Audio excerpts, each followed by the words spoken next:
नमस्कार, आप देख रहे हैं न्यूज फॉर नेशन और मैं हूं प्रियदर्शन। के पाठक ने जब से शिक्षा विभाग में अपर मुख्य सचिव का पदभार संभाला है, तब से रोजाना ही शिक्षा विभाग किसी न किसी वजह से सुर्खियों में है। और अब जब बिहार में जातीय गणना को लेकर के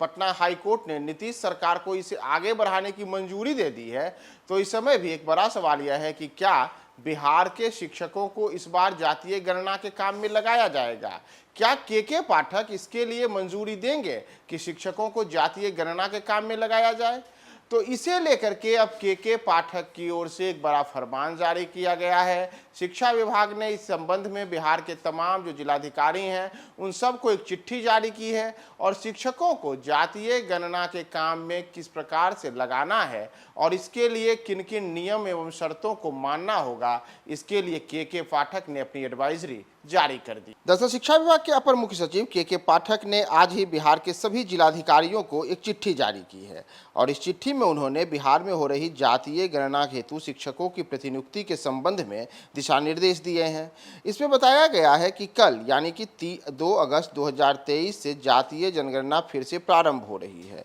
इसमें उन्होंने कहा है कि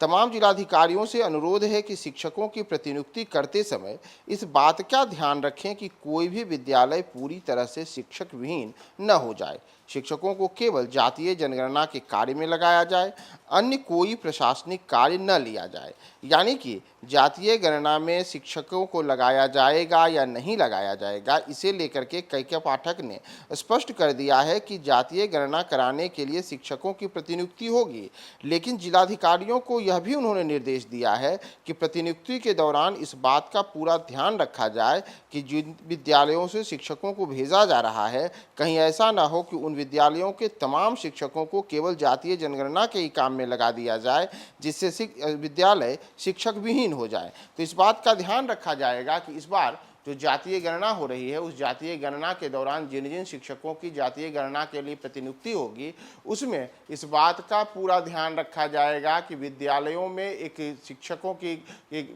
कई शिक्षकों को वहां रखा जाएगा ताकि जो पठन पाठन का काम है वह प्रभावित न हो और साथ दूसरी ओर जो जातीय गणना का काम है वह जातीय गणना का काम भी सुचारू रूप से चलता रहा है। लेकिन इसके साथ ही के पाठक ने जो एक और बड़ा निर्देश दिया है, उन्होंने यह भी कहा है कि यह भी ध्यान रखने की आवश्यकता है कि शिक्षकों को केवल जातीय गणना के ही काम में लगाया जाए, न कि उनकी प्रतिनियुक्ति के दौरान उनसे कोई अन्य प्रकार के प्रशासनिक कामकाज लिए जाएं। यानी कि अब जो शिक्षकों की आज से प्रतिनियुक्ति होनी शुरू हुई है जातीय गणना को लेकर के, उनमें से विद्यालयों को और विशेषकर जो तमाम जिलाधिकारी हैं उन्हें इस बात की मॉनिटरिंग करनी होगी कि उनके जिलों में जो शिक्षक हैं, कहीं ऐसा न हो कि कोई विद्यालय शिक्षक विहीन हो जाए और वहां पठन पाठन का कार्य प्रभावित रहे। ऐसे में तमाम विद्यालयों में जातीय गणना के दौर में भी पठन पाठन सुचारू रूप से संचालित रहेगा। इसे लेकर के अब के पाठक ने अपना फरमान जारी कर दिया है और तमाम विद्यालयों में शिक्षक की बड़ी संख्या में मौजूद रहेंगे जो वहाँ शैक्षणिक गतिविधियों को आगे बढ़ाते रहेंगे।